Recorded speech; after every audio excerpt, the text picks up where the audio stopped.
Alright, so I did my project on video games. They are a pioneering aid to the betterment and advancement of civilized society. So, everyone likes to be entertained, I think it's pretty safe to say, and this has resulted in many different forms of entertainment. So, video games are one such form, and they're very popular today. So, video games are quite unique in that they offer an experience to the player that's beyond other forms like television or reading, because the player can actually go into the storyline and experience it firsthand. And these games have really become popular today, like I said, and have generated a huge industry. So, however, video games have been misrepresented today. They're being new, they're prone to a lot of criticism and scrutiny from everyday people as well as the upper-ups in the scientific community. And these people make claims that video games have negative physical, mental, and social effects on people who choose to play them. However, this is not true. Despite these claims, a study of the facts as well as thorough observation of the industry itself substantiates that video games actually prove to be beneficial not just for the individuals that play them, but can actually help society as a whole. So first, let's just look at some background on video games and get an idea of their history.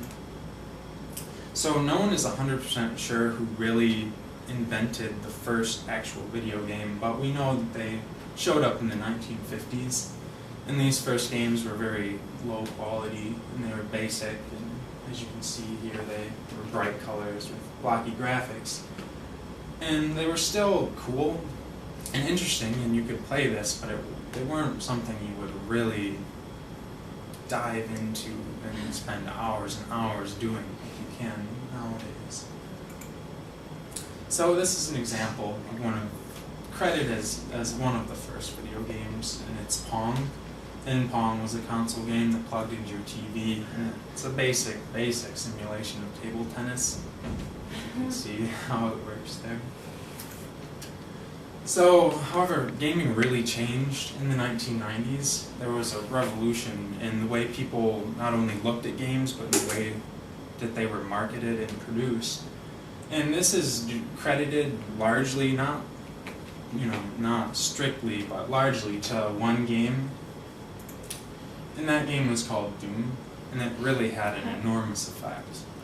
And many view it as the first and really truly engaging video game that was based towards an audience of not just children, it was for a more mature audience. And at the time, the statistics of the time showed that about 10 million copies of it were actually sold. And Doom was played on PC, and it was also revolutionary in that it pioneered the idea of demos, which is giving a section of the game for free, and if you like it, you pay to get the rest. So, Doom had many results. It showed that video gaming really had a solid future, that people were into it. And it revealed also that you could make money in the industry selling games. And it just helped people to realize the appeal of video games on teens and adults. So once video gaming was established as something people like to do, it really began to develop. The development of consoles that could play multiple games was really an important development. And these consoles are sort of the basic concept of like a VCR or a DVD player. You could plug it into your television and play multiple games on either discs or cartridges. And they also offered higher graphics quality and potential. And this is just a little chart of the controllers for these consoles and how they change up to the Wii arcade. Apparently they think at this time was the highest one. So, and as time passed, these consoles improved and improved and just kept getting better and better with better graphics and some more superior, capabilities. Down here is the Xbox, which is a pretty well-known console. It was first developed in 2001, and these are the different models and generations progressing up to the Elite, which is the newest one in circulation. they're actually coming out with a new one in like December. I think it's the Infinite. So we'll have to see what that's like. It'll probably be even crazier.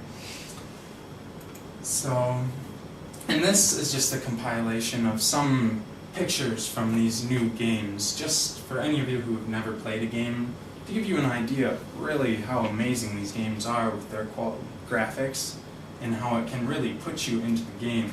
And I was particularly impressed by this one, and that's actually, these are all live screenshots from actual gameplay. And this is from Far Cry 3, which is a totally open world game on tropical islands. And anything you can see on there, you can take your player there. It's not just like a backdrop. You can go there. And it's just very impressive. So here are just a couple types of games too. There are games in space, war games, driving games. I was impressed by this too, all the little flying birds. It's just nuts. And this is live action, don't forget. So here's a couple more, just how real it really looks. So this is sort of a timeline compilation of consoles. I believe this top one is the Pong gaming console, and then up to the Wii. I'm not sure if it's which model, but anyway, I just thought that was interesting. As you can see, there's a lot of different consoles. The Atari was much further down than I thought it would be. It was like the fourth line down. So after the basic console's invention, again, video game developers took it even further beyond just simply using a controller. And they developed the Wii. And this was a game that got players off the couch. You know, instead of just sitting there dead, moving your thumbs, you had to get up. Or you could sit, I guess, for some games, but you had to move, and the game would track the controller in your hand, and your movements corresponded with your player on the game, as you can see there. So, and then that was in 2006, and now in 2010, Xbox has released the Kinect, which is taking that concept even further. And the way this works is it reads your movement and puts it onto the television. It's almost like a simulation type. And here's a little video on just how that crazy thing works.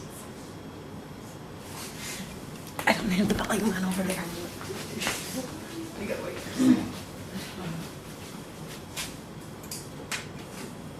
Okay, Is it good? it should be.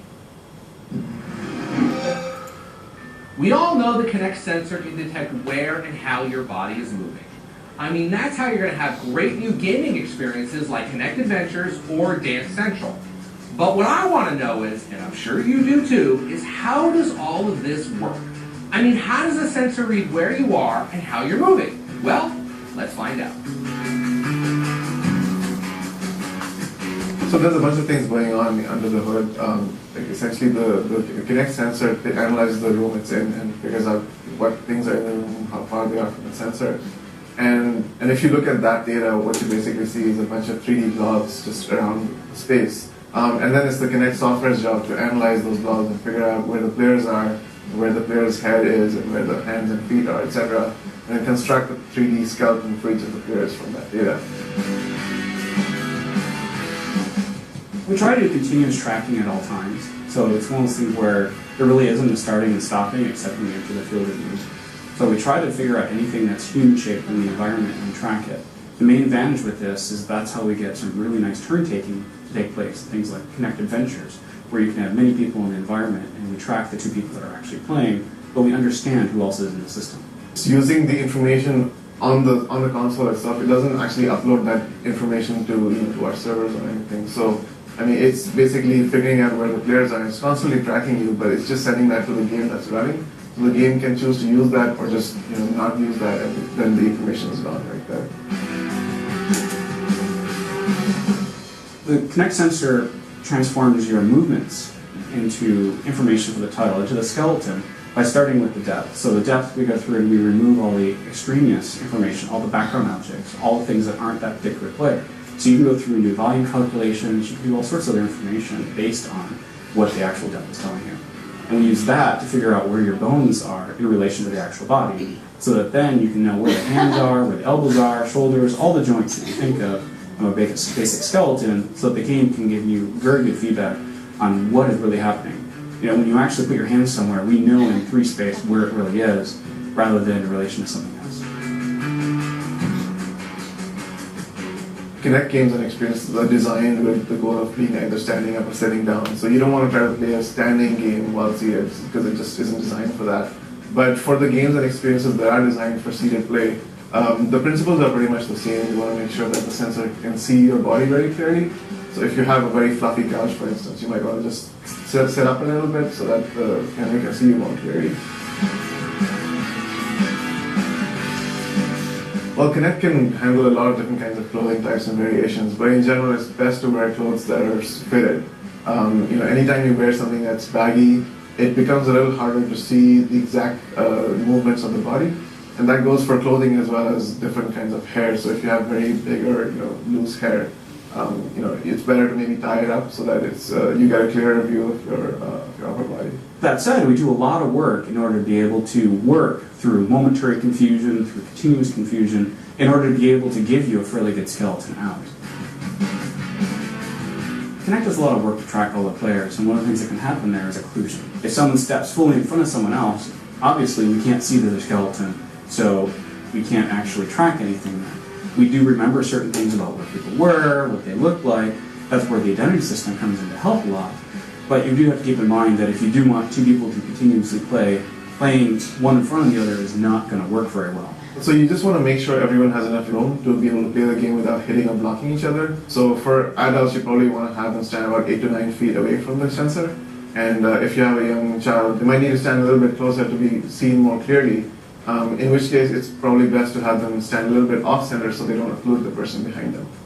I mean, in general, tracking is, it's something that, it keeps improving over time. The biggest thing to remember is, once you kind of make sure that your space is set up correctly and you're clearly visible, etc., you can just start to forget about those things and just kind of immerse yourself in the game itself, because that's really where the magic happens. Thanks, guys. Now remember to check. So that's how some of this more advanced video game technology works. I just thought that was neat. Yep, just close it out. Yeah, you can close all the tabs. Or the current tab, it doesn't matter. I'm not letting you in my email anyhow. So now we know about that. So now that we have some background on video games, we can really start looking at the positive effects of them. And they're not just a crazy, entertaining form of entertainment. They actually help in many ways. They help to promote social behavior. They help to educate and develop skills. They help children to be healthier and to fight obesity, despite what people say. They help to train for sports, and they help to train people for future careers, for certain future careers. And they actually help to decrease crime, and they help the economy, and they help to provide new jobs for the world. So first, let's look at how video games help encourage social behavior. So in the past, the gaming experience entailed sitting by yourself, playing a game often, and that gave rise to the claim that it really caused antisocial behavior. But through the progression of these consoles and technology, the social aspect of gaming has really changed. And the first way that happened was with multiplayer games. And these games allowed players in the same room to play together on the same console. So not only did this allow for socialization because you are there with the person, interacting with the person in real life, but also the games require you to work with that person, often to complete whatever goal it is.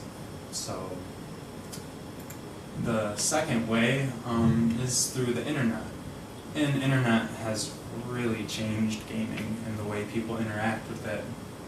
And with consoles like Xbox and PlayStation, they've set up social online establishments that you can either pay or some of them are free. But you can go on, for instance, Xbox 360's Xbox Live and play with other people anywhere in the world. You can either play with random people or with people you know. And on these sort of, I guess you could almost say, like social sites in a way, kind of almost like Facebook, but you can, not only can you play with these other people, you can talk to them, you can text through the Xbox to them, you can just interact and you can post stuff, and then again, just play with them. So, thus, you really can't say that video gaming prohibits social behavior, because it clearly doesn't. So, education, now let's look at the way it helps to educate and develop skills. And actually games are starting to be used as tools for educating children. And it can help them to establish reasoning and perceptual abilities. And for example, a study done at the University of Rochester found that kids who regularly played intense video games actually showed better perceptual and cognitive skills than people who didn't. And it wasn't just, the study also showed that it wasn't just people that were naturally good at games that had these qualities, it was people that didn't have these skills. If they sat down and spent the time playing these games, they could actually develop these skills. So, and additionally, video gaming provides children with, again, first-hand experience on a subject. And your brain is a lot more likely to remember and grasp concepts if you actually feel like you experience it. And plus, children like video games. So what better way to educate and teach children than a way that they really enjoy doing? So here's a little video on education and video games. For some reason or other, you say when you're playing a game, it's fun. Yeah. But when we give you homework to do, it's not fun. No. No. Well, see, that's why we're studying games. Because it doesn't have pretty It's graphics. because we want to be able to give you content assignments where you're playing a game and having just as much fun learning as you are when you're playing a game. My name's Robert Appelman. They call me Dr. Bob here. Now, if you go into trial and error learning, the methodology is give me something to play with, I'll try it, I'll die, I'll fail, I'll do all kinds of things that are what used to be considered negative in education. But I'm going to learn and I'm going to understand, actually, I'm going to have a broader knowledge by failing and by trying out what works. We need to design games that are good for learning. We are trying to look at the strategies they're using to solve the problems that are in the games. We've picked the games specifically for certain types of problems. Engagement is one of the big things that we're trying to define. There's two types of engagement. There's fun engagement, which is usually exhibited by laughing, smiling, those types of things. However, when you get a gamer into a zone, they're pretty catatonic, and the only thing you can see moving is their fingers or thumbs, and then you ask them, how did you like that game? They say, oh, it was fantastic, I really enjoyed it. And there was no facial expression change at all.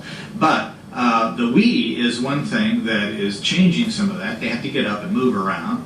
We've had some situations with the Quidditch when they're playing a new game, and especially multiplayer. They have a lot more affective component, and they do a lot of socialization. Then attempt to score a goal by throwing the puck through one of the goals of the B. So the B is to shoot and A is to what?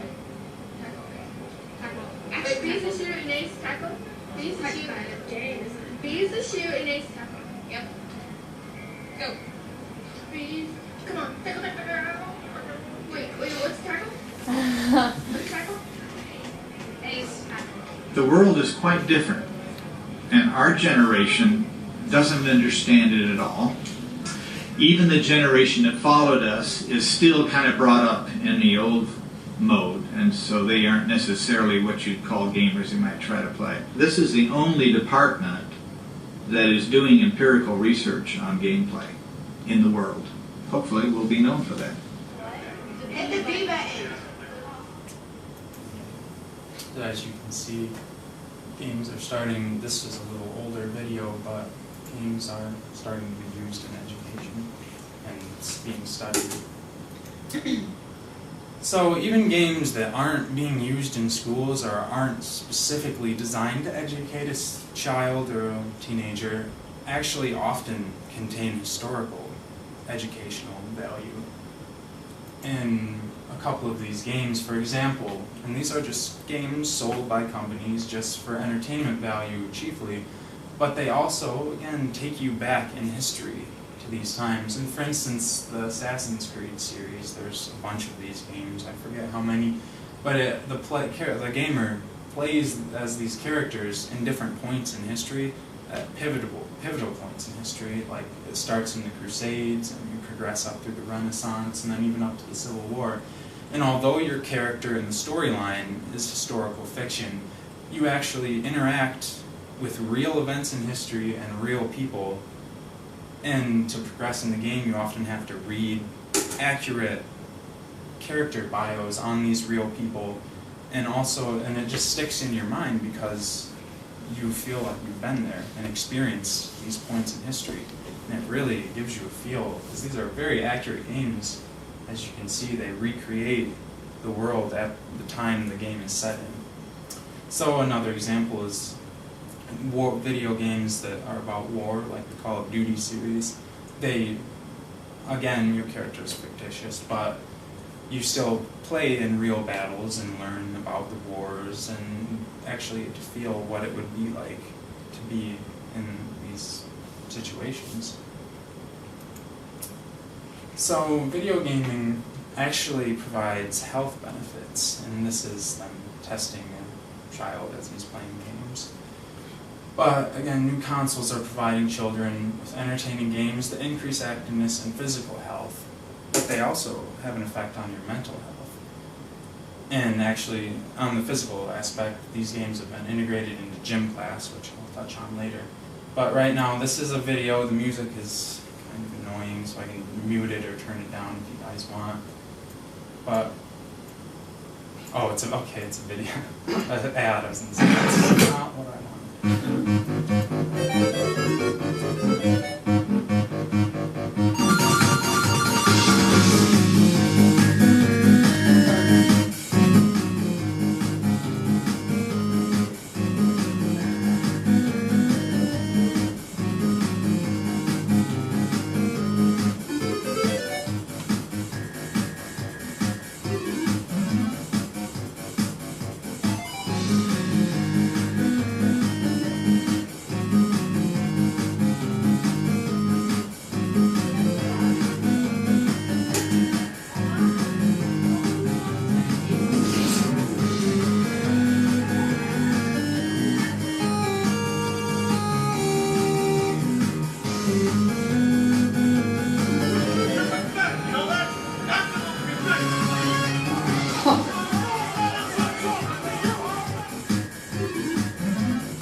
Video games are being used in gym class, actually, now. In 2005, West Virginia added the video game Dance Dance Revolution into its school's PE classes.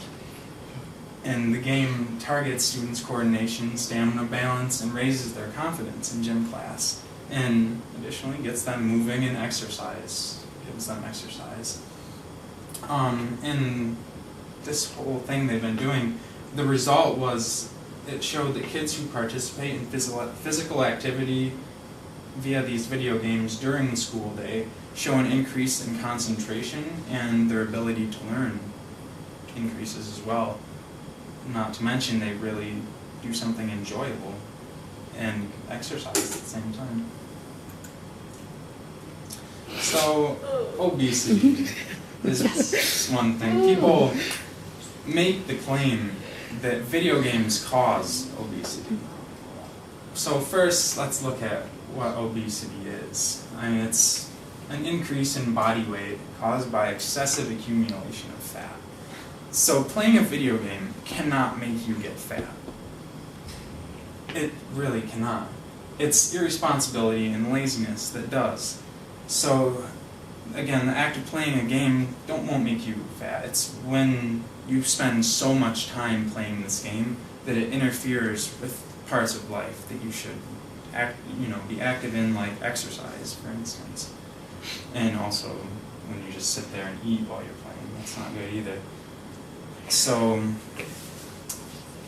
yeah, people, that's gross, but, and anyway, if these people are going to let themselves get to this point, they're going to do this. I mean, whether or not they have a video game to play, they would just do something else, like watch TV, like this child right here. So video games aren't responsible for obesity. It's just people that, spend too much time doing it and abuse them.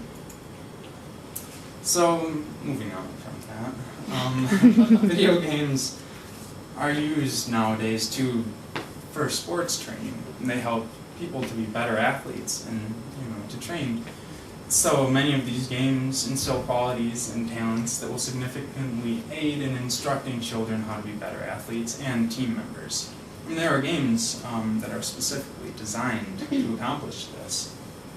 And these games embody benefits for the player that include adaptability, individualization, collaboration, experimentation, and role-playing in professionals. And again, it allows the player to play and practice for their sport in a safe environment where you can't really hurt yourself unless you fall down or something. And again, that helps them to function under pressure and strategize and to prepare for actually playing the sport. And also, very importantly, it's a customizable experience for each player. You can customize for different learners and different levels of ability. So, on that note, video games can also be used to train for the military, which the military is quite important. And it's good to have good soldiers, I think. So, these games and simulations, again, that are also developed specifically to train troops for the battlefield. And they help develop self-confidence and, again, help them function under pressure and to experience what it'll be like to be in these combat situations. And doing that helps them to prepare for when they really go out and do it. And down here we have a simulation of a fighter jet. So, yeah, it can really help troops to prepare for careers in combat. So there's the claim that violent video games cause aggression and that they thus cause an increase or yield an increase in violent behavior. However, this is not true. But first, let's look at this chart here that I found on GC's database. It's quite interesting. This is a record of teen offenses and computer video game sales, and this is actually taken from the U.S. Department of Justice, the Office of Juvenile Justice and Delinquency Prevention. So as you can see, this black line is the total violent crime offenses in teens in the millions, and these gray bars here are computer and video game sales. As you can see, there's a direct correlation. As the sales of video games go up, violence goes down. So that says a lot right there. But again, people still say that violent video games cause children to be more violent. That's this little violent baby. But this is an excerpt from an article by Charles Harold, and he's a game critic, so he's really involved in games a lot.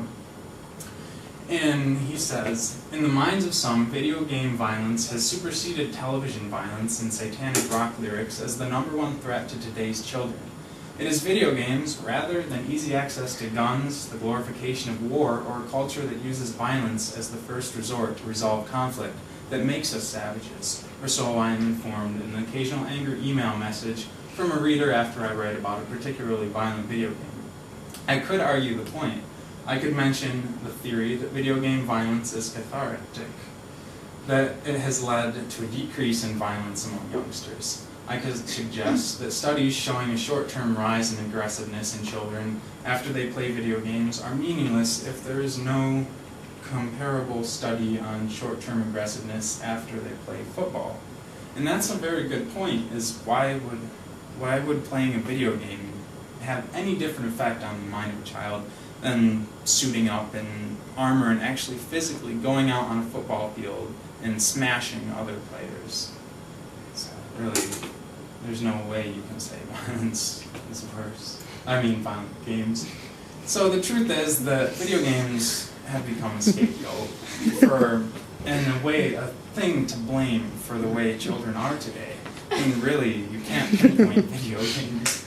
It's the cutest goat. That's what I thought. So, if a person is naturally prone to be particularly violent or aggressive, that's them. That's them. You can't really blame just video games for this.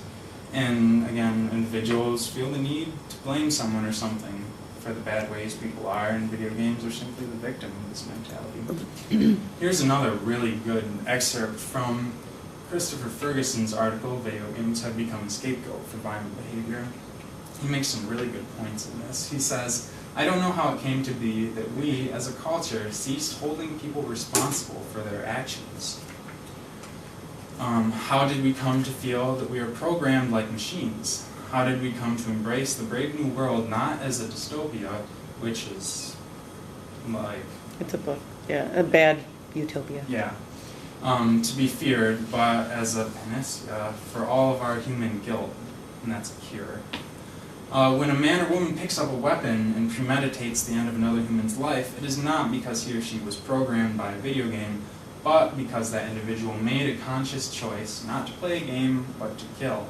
This darkness lurks not within our computers, televisions, books, or music, but rather within our species and sometimes ourselves. So, and it's not like video games can have whatever they want in them. There are limitations on what they can show. And just like the movie industry, there are rating systems going from the lowest, which is like for EC, which is for children, Billy Fleming, Whitney Hauser, up to please E, come which is down, everyone, please T for teen, M for mature, and then AO, which you can't even really buy AO games anywhere. At least I have never seen one, because they're adult, and I don't even know how you go about getting these things. But anyway, and even M games cannot be purchased by anyone under 18, so it's regulated. And again, people really analyze the content of these games and put a just rating and an explanation so that people who are interested in gaming can decide what they want to play and what they want their children to be exposed to. And again, games that are really bad actually get banned, and they can't be sold, and you can get in serious trouble if you get caught selling these games. I saw a list of some of them, like there was one called Carmageddon, where the goal of the game was to drive through a city and kill as many random civilians as you can. And that kind of stuff is not acceptable, and thus they have banned it here. You can't get that game, legally anyway. And this is a pie chart of the game ratings in 2007, just to give you an idea of the content of games, and only 6% of these games merited an M rating. And the rest were, the majority were for everyone, just non-violent, games like that, and then a small percentage of teen. So, video gaming really helps the economy, honestly, if you look at it. There are many big businesses and loads of money involved in it. There are the developers that make the games, and all the jobs entailed in that. The people who make the games, and then it goes on to factories, and then to the retailer that sells it, and that requires more jobs. And the people that develop these games are really smart people, as you can see from those clips I showed earlier. And these jobs include game designers and artists and sound designers and programmers and game testers that all are professionals and really know what they're doing. This is a quote from someone with the last name Crosby, but it says, "Demand for video games is rising and the industry is growing. Sales of game software generated more than $6 billion last year, according to NPD Interactive Entertainment Services, a market research group based in New York. More than 19,000 new games were showcased at the 1999 Electronic Entertainment Expo in Los Angeles. So that's a lot of money and a lot of jobs right there. So, in conclusion, like I said in the beginning, entertainment is a good thing. People really enjoy it. And video gaming is one of these forms that is really popular and really fun. But being that it's new, it's often considered the new kid on the block, and it's prone to inspection and denigration. But through this, people have made false claims about video games, painting them to be all these terrible things, time wasting, obesity causing, aggression increasing, basically terrible things. But they've just been grossly misrepresented with a lack of evidence. And the truth is that video games are not evil. When they're used in moderation and with a purpose, they prove beyond a questionable doubt to be a pioneering aid to the betterment and advancement of civilized society. We're excited.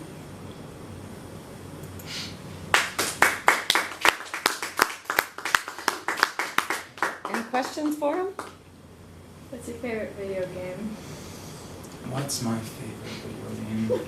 I don't know. There's a game pretty much